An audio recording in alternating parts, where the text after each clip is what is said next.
All right, we're streaming day 2 at JEC World. I'm all tangled up here. But I have Rick Stuart of Phoenix Carbon joining me today. Thanks for stopping by. Thanks for the invite. Phoenix Carbon is a startup booster nominee, I guess you would call it. And you're one of, I think, 19 or 20 companies. 20, 19 others, 20. So I guess they present the award tonight. They do. And I'm excited to talk about what you guys are doing. So I've read your bio. You're an innovator, an entrepreneur. Allegedly, I have a few T-shirts, as they say. Yeah. So But before we get into Phoenix Carbon, I want you to tell a little bit about yourself. Okay, so I started my career in broadcast media. Oh, did you really? I did. Okay. What seems like, I don't know. Well, obviously, it was in a different century. Okay. So seems like a long time Still the ago. 20th, right? Yeah, it was the 20th. Kind of, ended up at Time Warner as an exec for a while, and then started my own boutique media company in London. Yeah. Had that for 14 years. Yeah. Sold it to a PLC. And then along the way, while I had that, I had an avionics company. Then got tangled up, sold that one. Got tangled up in software development, a few other things. And then I suppose weirdly ended up in the composites industry. Wow. But the connection is aerospace. Yeah, aerospace. Because I see you have a deep experience in aerospace, including hardware development, lightweighting initiatives. So in the days when it was all about saving fuel, not the planet. Yeah, but same difference. Yeah, well, they go hand in hand nowadays, right? They do. So I want to talk about Phoenix Carbon. As I mentioned, you've been selected for the Startup Booster Competition Award. And so you all process expired prepregs, production scrap, end-of-life materials, bringing them back into the manufacturing ecosystem at maximum benefit values. I find this interesting. We're talking about the carbon footprint.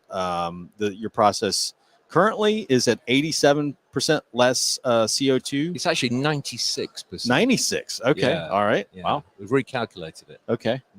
All right. Well, tell us a little about that, the process. So without getting into all the proprietary details. So we're going down the chemical dissolution route. So chemical dissolving of resin, which is not new. I think where our kind of USP comes into the fore is that we've managed to find a way of doing that is commercially viable at scale. Sure. So many people tried that over the last 10 years, use acids, too expensive, you can't do it. Right. It just won't work. So basically we spent 2.5 years trying to work out how to get rid of acids. Yeah. And we did. And so we have a process that will separate resin from fiber, and it doesn't damage either. So we have equivalency on the fiber. It's within manufacturing tolerances. Wow. And the resin is untouched. So even the resin could be upscaled. Almost to virgin in terms of fiber, back to the... There's no meaningful difference. Wow. And so we had to look at the waste stream and kind of looked at what people have been doing in terms of recycling for the last 10, 12 years. Yeah. And adoption rates were low. And the analysis about that was really, it was about, yes, you can recycle it, but can you meaningfully bring it back into the place where it was actually generated? Right. Can you get adoption? Is there value in it after the fact that you bring it back? And at the moment, no, there isn't. Yeah. Most recycler is a low value commodity item that ends up as filler. Yeah.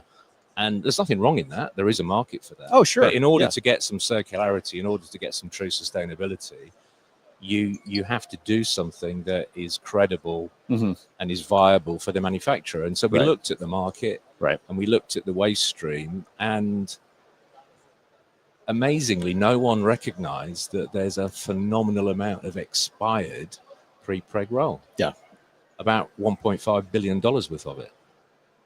Wow. So we started to work on that. Yeah. And we perfected a technique now where we take the expired roll that was going to go to landfill, or it was going to be chopped, burned, whatever. Mm-hmm. We separate it. It's ready to go again. That's it. Keep it simple. So going back to the CO2, you've recalculated. You said 96% saving against an equivalent virgin roll. Yeah. And the 4% is energy. Yeah. So if we had green energy, we'd be almost to zero. Yeah.